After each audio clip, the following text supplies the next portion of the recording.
to you, Professor John Walker from the University of London and Professor for German Cultural History. And he's a specialist of Hegel and German philosophy. And I'm very pleased to introduce to you his talk about Wilhelm von Humboldt and the dialogical principle. Thank you very much. Thanks. Well, first of all, may I thank Marco and his colleagues for organising this event, not least because I suspect, like quite a lot of us here, I feel a certain sense of intellectual isolation in my existing institution, and indeed in England generally, in relation to this topic. And I'm delighted that I've managed to get together and find a group of people who share similar interests. May I also apologise, as I did to Marco, I may have appeared to nod off for a certain point in a couple of the other papers. That was certainly not due to lack of interest, but had a great deal to do with the fact that I work in an evening college and generally get to bed about 1 in the morning. And then tonight, last night I was getting up at 7, so it was really largely to do with that. But thank you very much indeed for the invitation, which I genuinely appreciate. I should have, Jorgen should have distributed a series of handouts with a couple of key quotations, which I've put in both German and English. Okay, Wilhelm von Humboldt and the dialogical principle. A vast array of thinkers since classical antiquity have seen dialogue as intrinsic to the pursuit of truth, and use the dialogic form as the philosophical or literary mode most appropriate to the articulation of their thought. From Plato to David Hume and modern thinkers like Derrida and Zizek, philosophers have used dialogue as a vehicle of dialectic, in which truth is supposed to emerge from the clash and mutual interaction of intellectual perspectives. The German Romantics, concerned especially with the difficulty and therefore the irony involved in the articulation of the inner self, turned to dialogue as an instrument of both literary and philosophical communication. 19th century social and psychological critics of religion like Ludwig Feuerbach and his literary disciple George Eliot saw in dialogue the connection of I to thou and the realization of both in community, the real social presence of the truth which religion had once expressed in theological form. In the 20th century, the great Jewish philosopher Martin Buber, himself indebted to Humboldt, sees in the I-thou relation the key to understanding both man's relationship to God and the social ethic which that relationship engenders. The literary critic Michael Bakhtin proposed with his concept of the dialogic, or heteroglossia, a radically new way of reading literary texts, whilst the contemporary concern with globalization and the cultural hybridity that process has produced makes intercultural dialogue an urgent political necessity. What then is special about Humboldt's idea of the dialogic character of truth? What most distinguishes Humboldt's approach to dialogue is firstly his idea of the original, I think in both senses of that word, character of dialogue in relation to both language and thought, and secondly, the centrality of that idea to his entire political and cultural vision of the realization of human freedom. For Humboldt, dialogue is primary to language in two senses. First, language does not employ or use dialogue. It is itself intrinsically dialogic. In particular, our sense of selfhood is inseparable from our ability to address a thou. Human self-consciousness, and therefore our consciousness of an encompassing human world, are irreducibly both linguistic and dialogic. Secondly, language as dialogue cannot be conceived as having a natural or supernatural origin apart from the emergence of humanity itself. Language, dialogue, is coextensive with the sphere of the human itself. For Humboldt, the original dialogic character of language is related to both the way an individual learns a language and the way languages interact and develop among a plurality or Verschiedenheit of different languages. The development of a speaker to linguistic maturity and the evolution of a linguistic community towards an ever more adequate means of human expression necessarily imply an encounter with difference. For Humboldt, this is the model and paradigm of human freedom. The most important theme in Humboldt's political philosophy is the realization of individual freedom in a community of free persons.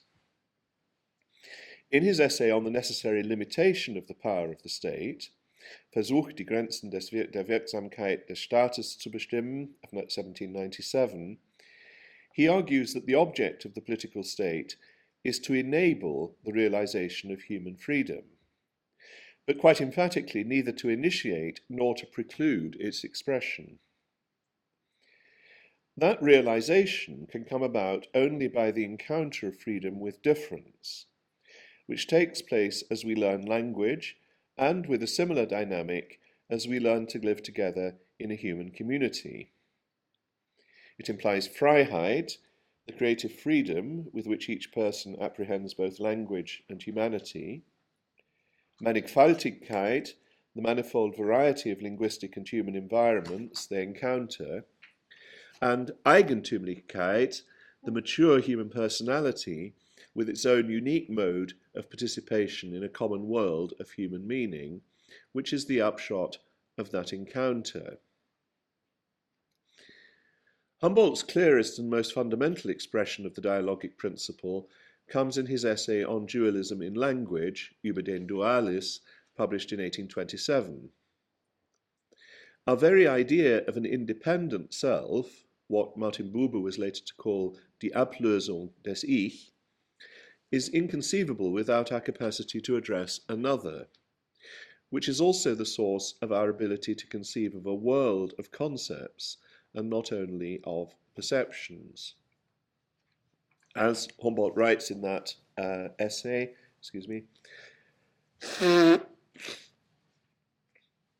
at the very root of language lies an irreversible dualism. Thought itself is always accompanied by a tendency towards social existence. Quite apart from his or her physical or emotional relationships, I think we've seen this quotation earlier today, the human person strives for the sake of thinking itself towards a thou which corresponds to the I. Concepts become precise and certain for us only when they are reflected back to us through the thinking of another person. For Humboldt, this emphasis on the social and dialogic character of language is a direct consequence of the arbitrariness of the linguistic sign in the Saussurean sense. The fact that words are precisely not signs representing objects external to themselves. And this is quotation 3 on your sheet. There is always such an alienating rift between the word and object. The word, as it is born in the consciousness of a single individual, seems to be such an illusory object that language cannot be realized by any one individual, but only in society. That is, when one person's tentative attempt at linguistic expression is matched by the response of another. The essence of the word is realized, and language can develop only through one who hears and replies. Humboldt's perception of the arbitrariness of the linguistic sign, the fact that what we call the world of human experience is constructed by, even if it cannot be reduced to, the multiple systems of human language, does not lead him to the conclusion that communication between languages is impossible, or that the idea of a universal human truth is incoherent. That's one of the major differences, I think, between Humboldt and many contemporary philosophers of language. For Humboldt, the position is quite the reverse. The primacy of language to thought and its intrinsically dialogic character are the source of the objective connection between language and truth. As Humboldt writes in his essay über die Verschiedenheit des menschlichen Sprachbaues und ihren Einfluss auf die geistige Entwicklung des Menschengeschlechts, the diversity of human language structure and its influence on the mental development of mankind, of 1830, all actual language has two constitutive principles, or constitutive principi. They are the inner linguistic sense, or innerer Sprachsinn, which Humboldt identifies with our whole faculty of forming and using language, das ganze geistige Vermögen bezogen auf die Bildung und den Gebrauch der Sprache, and the objective form of language in the spoken sound, der Laut. The relationship between the two principles is dialectical because the speaker only understands what she is saying when she hears her own speech reflected back to her in the words of an interlocutor. Dialogue, in other words, is essential not just to the establishment of an objective world of human discourse, but to the apprehension of human subjectivity itself. This is the source of what Jürgen Trabant has called the constitutive strangeness of language, die konstitutive Fremdheit der Sprache. Humboldt differs from deconstructionists like Derrida in seeing linguistic alienation as already present in speech, not just in writing, or even primarily in writing. In speech, as in all linguistic usage, we experience not only the utterances of others, but also our own as strange, because they are reflected in the objective world of human discourse. We can never, at any given moment, reduce that world to a discrete object of the mind, but only participate in it and so creatively extend it. We can speak about that world only as and because we speak in and of it. To be sure, in language we encounter the humanity, der Mensch, of which we are always a part. However, our humanity will necessarily appear to us as strange, because what we have ourselves created is reflected back to us as something other than ourselves. Humboldt's insight, which is about humanity as much as about language, is that this strangeness is ultimately benign, because it is a necessary moment in the process of our becoming persons, and so changing our environment into a human world. Our participation in language for Humboldt is about the self-alienation of humanity and its overcoming. To be human is to live in language. To live in language is to encounter a world which is strange to ourselves in a way which is different in degree, but not in kind, when we encounter other languages as well as our own. For this reason, Humboldt writes, all understanding is also a form of non-understanding. Language is by the same token both individual and social. The social character of language does not suppress or distort its capacity for individual expression, but rather makes that expression possible. The quotation which echoes the image of the ripple in water, which I think James used earlier, Humboldt writes as follows: only in the individual does language receive its ultimate determinacy. Nobody means by a word precisely and exactly what his or her neighbour does, and the difference, be it ever so small, vibrates like a ripple in water throughout the entire language. Humboldt writes in his early essay of 1795, Über Denken und Sprechen, on thinking and speaking, that the phenomenon of language implies not only a plurality of speakers, but also a plurality of worlds of speech, which are also worlds of thought. Thought is not only dependent on language, he says, as such, but also to a certain degree on each particular language. However, most central to Humboldt's argument is not the relativity of thought to language, and therefore the contingent plurality of linguistic and intellectual perspectives, but the universal human need for diversity which that plurality implies. In his essay of 1810, Einleitung in das gesamte Sprachstudium, Introduction to the Whole Study of Language, Humboldt writes as follows: "The real reason for the multiplicity of languages is probably the inner need of the human mind to bring forth a multiplicity of intellectual forms. The limit to that diversity is as incomprehensible to us as the limit to the formation of organisms in the natural world." Just as the individual speaker can realize her own linguistic and intellectual personality only through the act of dialogue, languages themselves can develop only through linguistic encounter. For this reason, the diversity, Verschiedenheit, of languages, which is inescapably connected to the diversity of modes of human thought, is not only a contingent fact, nor a hindrance to universal communication. On the contrary, it is the condition of the possibility of such communication and the purpose of the reflective study of language. For Humboldt, the study of language must necessarily be comparative, because the encounter between languages is the key to linguistic development. However, just as our quest for interpersonal understanding within a given linguistic community can never be definitively realized, so we can approach the comparative study of language only as a regulative ideal. And I think Kant's concept of the regulative ideal makes sense there. Thus, Humboldt writes in his essay über das vergleichende Sprachstudium in Beziehung auf die verschiedenen Epochen der Sprachentwicklung, 1820, on the comparative study of language in relation to the different in relation to the different stages of language development as follows. This is the ground and the ultimate purpose of all our investigation of language.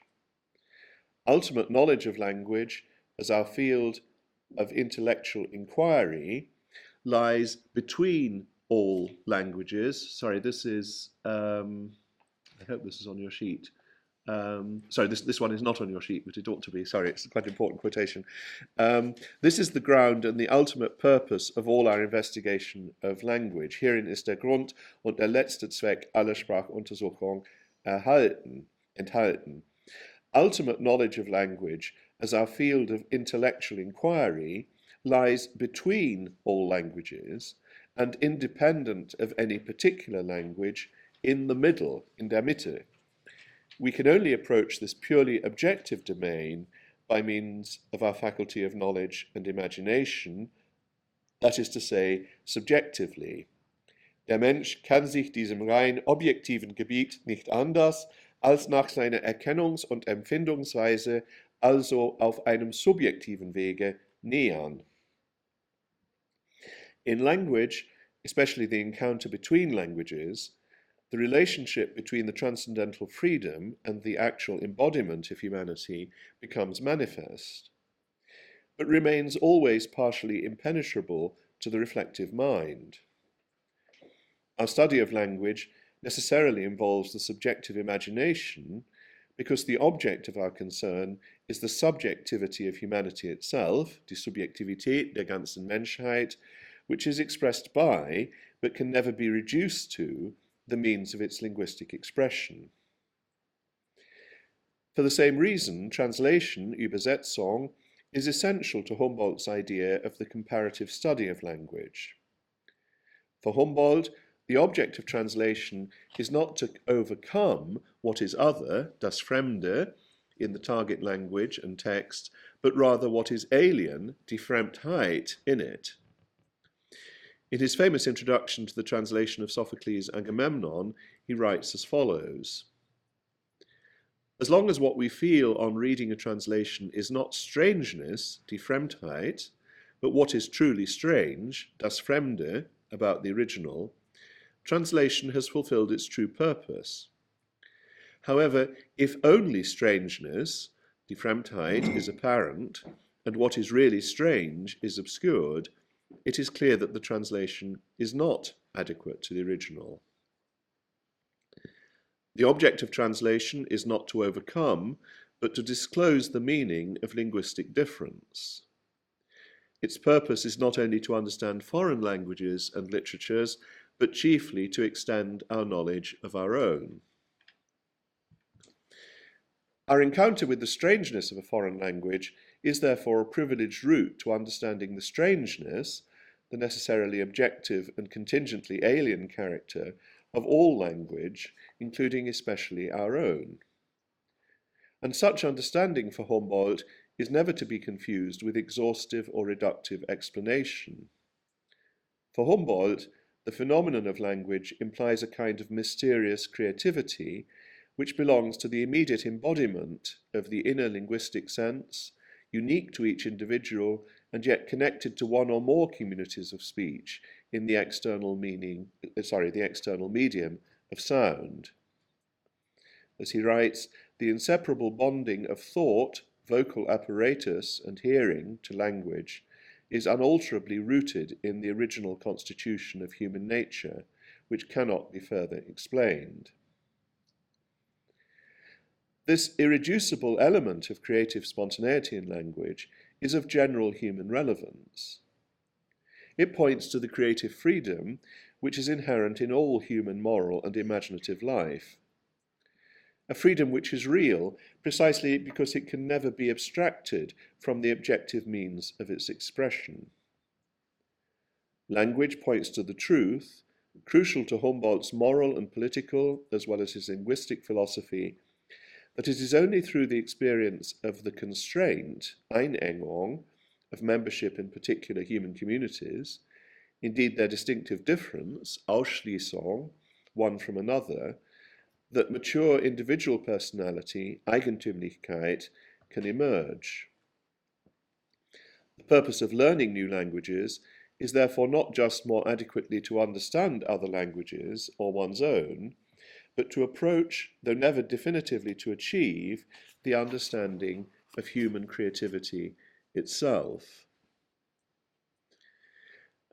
This sense of the irreducible creativity of language leads Humboldt to describe language not just as a form of human activity, Tätigkeit, but as an inexplicable form of spontaneous activity, unerklärliche Selbsttätigkeit, rather than a product of activity, Erzeugnis der Tätigkeit.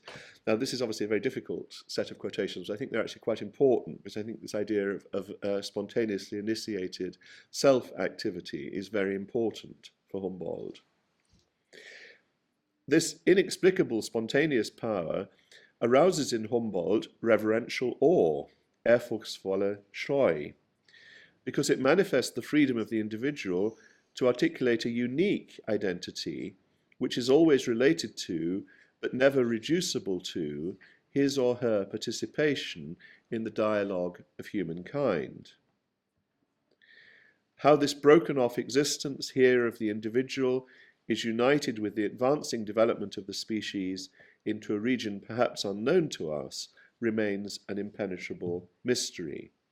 Wie sich dies hier abbrechende Dasein der Einzelnen mit der fortgehenden Entwicklung des Geschlechts vielleicht in einer uns unbekannten Region vereinigt, bleibt ein undurchdringliches Geheimnis. However, this sense of reverence, which Humboldt says is also a necessary moment in the education of every person, ein wichtiges Moment in der inneren individuellen Ausbildung, is occasioned also by the irreducible plurality of nations and cultures.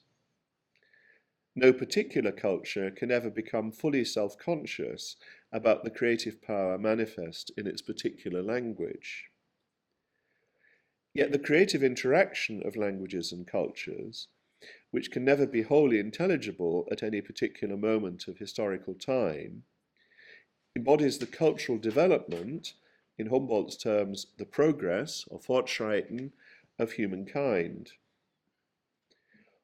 Humboldt's sense of awe is awakened by the consequences of Babel, the transcendental purpose of the diversity of human discourse, which is the meaning of difference itself. Language here is the paradigm for culture, because the intellectual concentration which the learning of a particular language requires also generates consciousness of linguistic exclusivity, and thus the need for multiple linguistic knowledge and universal human discourse.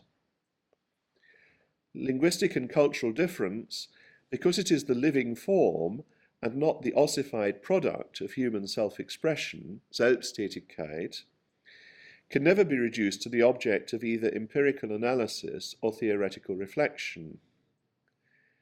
It enjoins, therefore, in its academic study as much as its immediate expression, an attitude of epistemic respect, which requires imaginative empathy.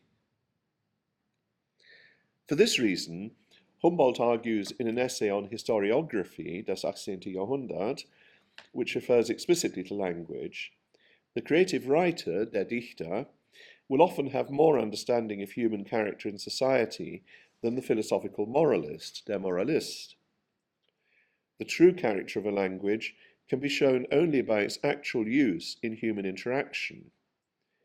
And this we often understand through the literary imagination, especially that of the dramatist, who can relate dialogue convincingly to action. Only by imagining the use of language in dialogue can we understand the connection between its ideal form and its actual expression, a connection which is real and actual precisely because it cannot be definitively codified.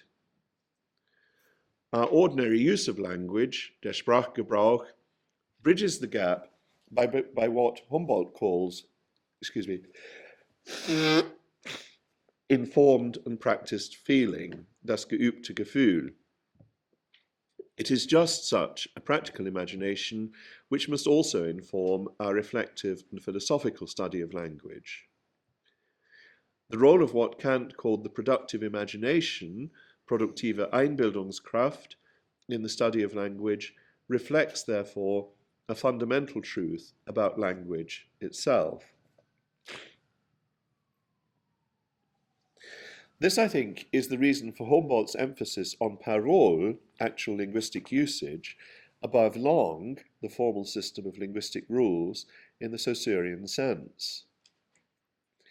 For Humboldt, language is not Cartesian in Chomsky's sense, because it does not bring to expression innate ideas, whether prompted or not by external stimuli. Neither is language the product of a universal grammar, which can be considered present in all human minds prior to its actual expression. To be sure, what Humboldt calls the inner linguistic sense, der innere Sprachsinn, is not determined by environment. However, this sense can be real only in conjunction with the form of sound, which is its actual expression, a conjunction which is different in all languages and through which language constantly evolves.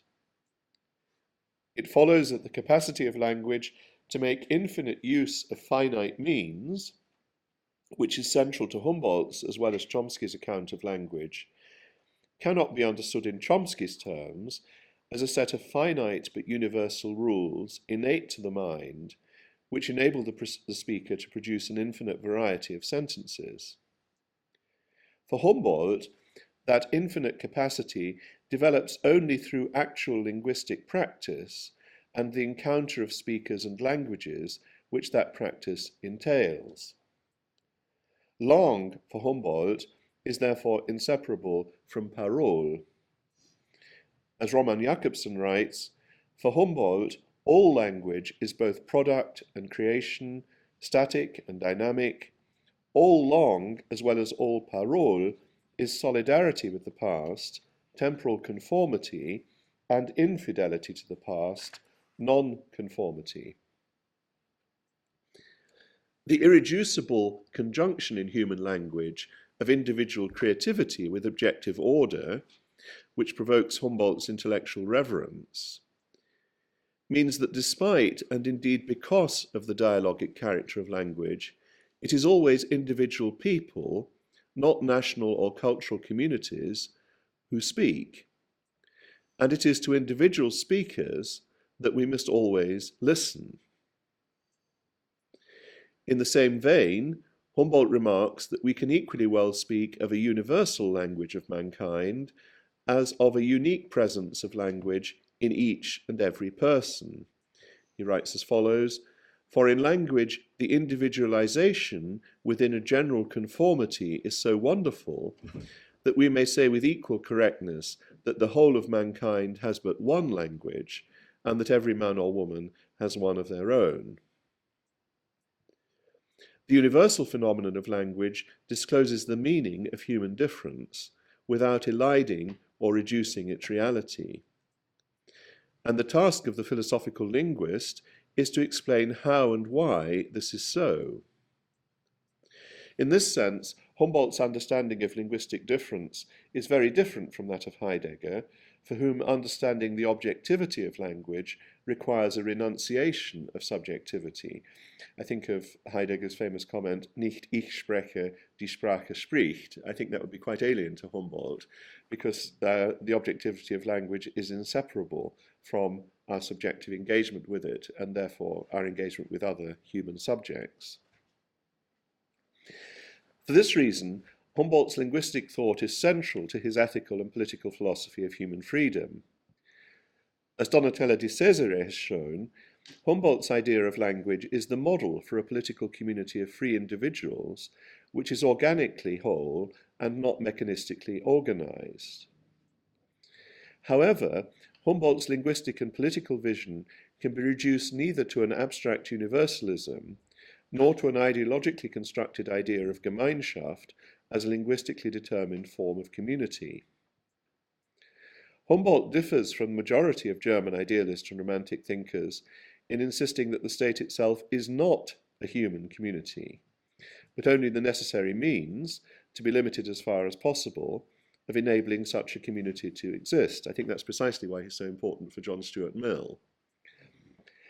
The idea of an antithesis between the atomized individualism of modern society, Gesellschaft, and the immediate or organic community, Gemeinschaft, classically formulated by Ferdinand Tönnies in 1888, but disabling to generations of German political thinkers, is entirely foreign to Humboldt.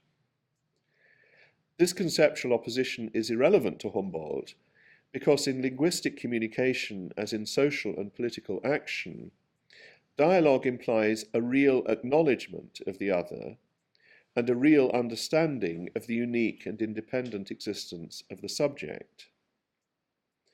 What Jürgen Trabant calls the constitutive strangeness of the linguistic medium reflects the fact that in the very medium of human communication we encounter the reality of human difference, a thou which is not the projection of ourselves, but truly another person.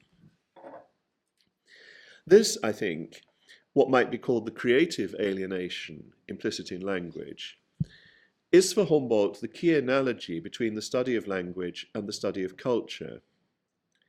It is the source of a major paradox in Humboldt's account of language. The science, Wissenschaft of language, requires that language should be studied as an objective system.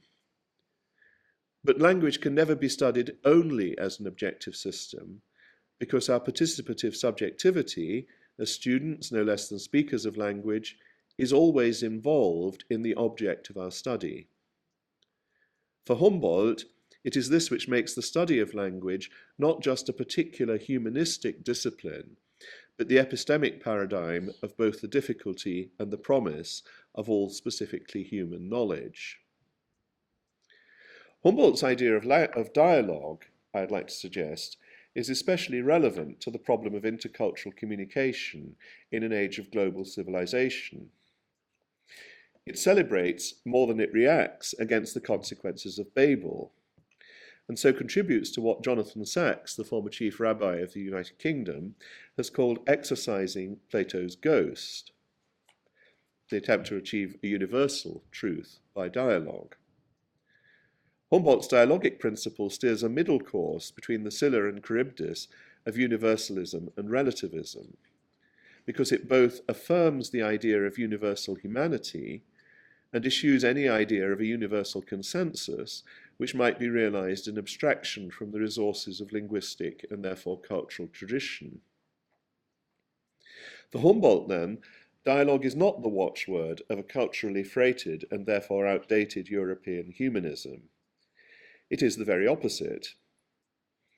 It does justice to both the cultural hybridity of the modern world and what Martin Buber called the greatness, Größe, and the melancholy, Schwermut, of the human condition.